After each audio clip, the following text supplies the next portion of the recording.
52 দেখি না, 71 দেখি না, ইতিহাসের পাতায় পড়ছি, টেলিভিশনের পর্দায় দেখছি, কিন্তু 24 ইতিহাসের পাতায় রাজ সাক্ষী হয়ে যাবে।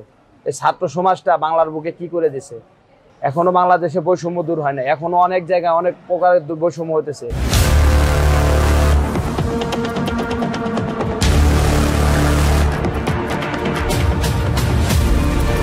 আমি মোহাম্মদ হুজাইফা হোসেন পারভেজ। আমার গ্রামের বাড়ি সিরাজগঞ্জ জেলা, ইনায়েতপুর থানা, গ্রামের নাম রূপনাই গাছপাড়া। আমি পেশায় স্টুডেন্ট, তার পাশাপাশি একটা ছোট জব করতাম।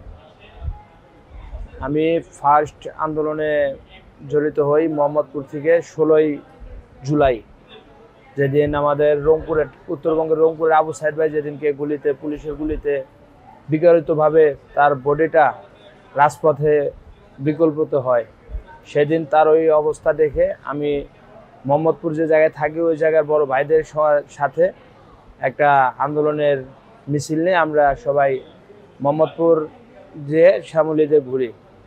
ওই জায়গায় ছাত্রলীগের পোলাপান এবং পুলিশও আমার উপরে হাতাহাতি করে, লাঠিচার্জ করে। এমত অবস্থায় আমি এখান থেকে বাড়িতে যাই।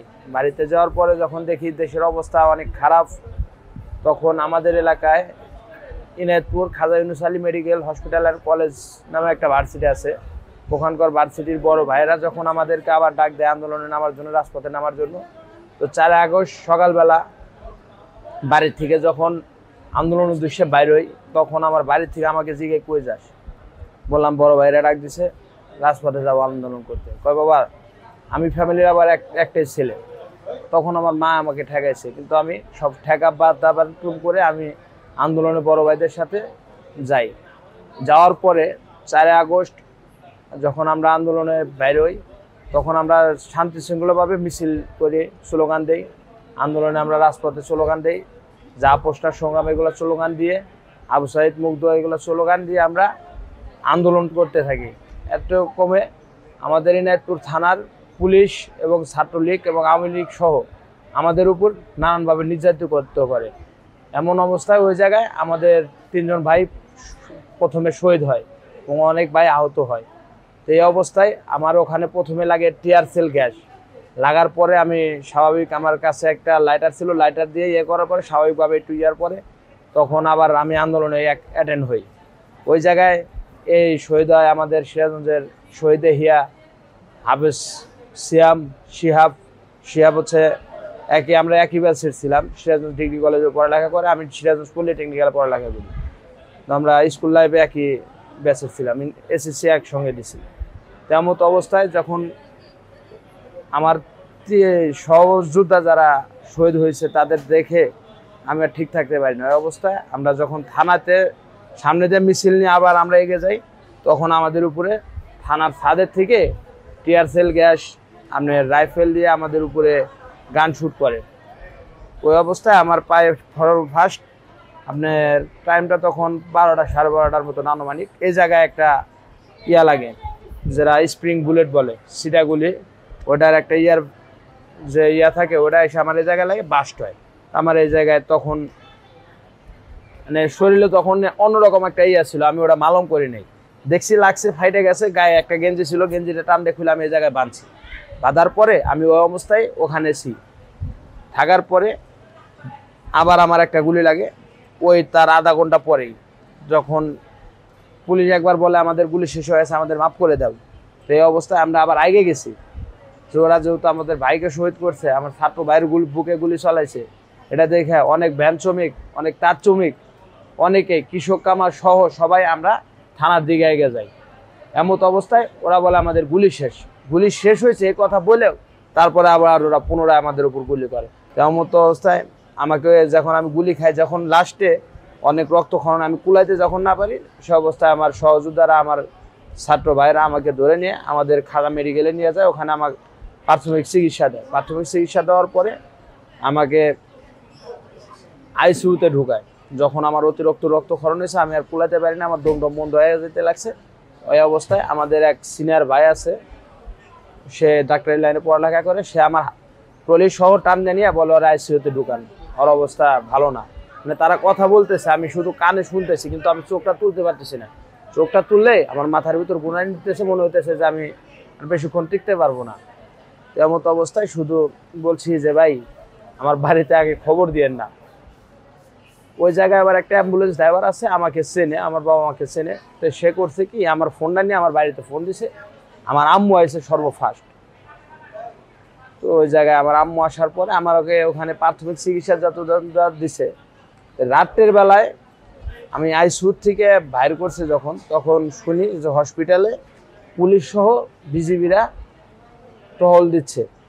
যারা আন্দোলনে গিয়েছিল, যারা গুলি খাইছে তাদেরকে ধরে ধরে নিয়ে যেতেছে।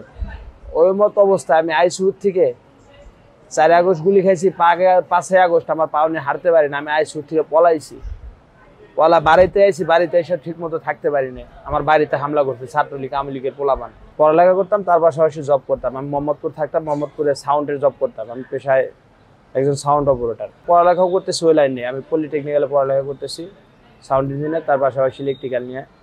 তখন তো অবস্থায় নানান জায়গায় চিকিৎসা হওয়ার পরে লাস্টে এখন পঙ্গুতে এসে ট্রিটমেন্ট নিতেছি। আজকে আমার একটা ওটি হয়েছে, আমার যে জায়গায় বুলেট ছিল ওগুলো বাইর করে দিয়েছে। আল্লাহর কাছে অসীম কৃপা, আর আলহামদুলিল্লাহ এখন মোটামুটি একটু সুস্থ আছে। তো দুঃখ এক জায়গায়, আমার ভাই কবরে কিন্তু এখনও ফ্যাসিস আমার ভাইকে মেরে এখনও সে বাইরে আছে, তার কোনো শাস্তি এ পর্যন্ত হইল না। এটা জাতির কাছে, রাষ্ট্রের কাছে একটা অনুরোধ, ফ্যাসিস সরকারকে এনে তাকে শাস্তির আওতায় নেন। আর এখনও বাংলাদেশ থেকে ফ্যাসিস শুধু দূর হয়েছে, কিন্তু ফ্যাসিসের যে মূল কাঠামো সেগুলো রয়ে গেছে। এখন এক ফ্যাসিস গেছে, আর এক ফ্যাসিসে মাথা নাড়াচাড়া দিয়ে উঠেছে। তারা নানান জায়গায় চাঁদাবাজি, টেন্ডার পাস এইগুলো করতেছে। ওগুলোর জন্য আমরা যুদ্ধে নামছি, আন্দোলন করছি, গুলি খাইছি, তো যুদ্ধ এখনো শেষ হয় নাই।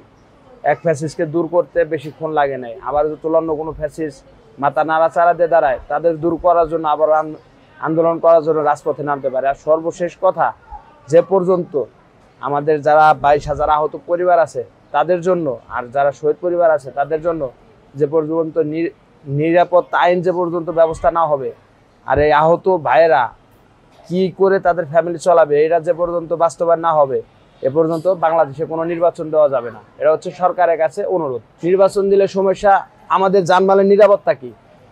আমরা যারা আহত ভাইয়েরা আছি, যারা শহীদ পরিবার আছে, তাদের জানমালের নিরাপত্তা কি?